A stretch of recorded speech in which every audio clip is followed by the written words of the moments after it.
সিলেট নামটা শুনতেই ভালো লাগে আমরা চায়ের জন্য। ঘোরার কথা মনে উঠলে আমার মনে হয় যে আমি সিলেটই চলে যাই। সিলেট একটা শান্তির জায়গা। সিলেটে আসবেন, তেল্লাপাড়া যাবেন, হবিগঞ্জ যাবেন, শ্রীমঙ্গল যাবেন।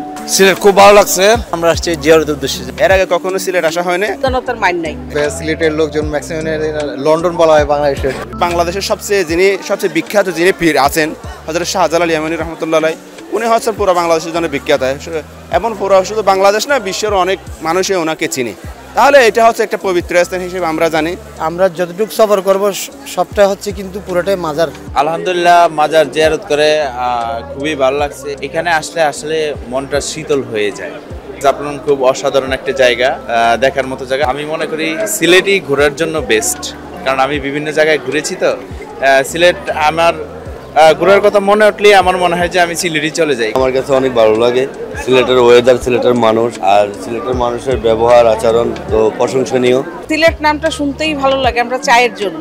আমরা যতবার চা খাই বলি সিলেটের চা, বা সিলেটের ওই যে আমরা যেখানে যাব বলছি কমলা লেবুর জন্য সেরা, শ্রীমঙ্গল। তো এই সমস্ত শুনলে তো অবশ্যই ভালো লাগে। চিটাগং, সিলেট আসলে এগুলো ভালো লাগার জায়গা।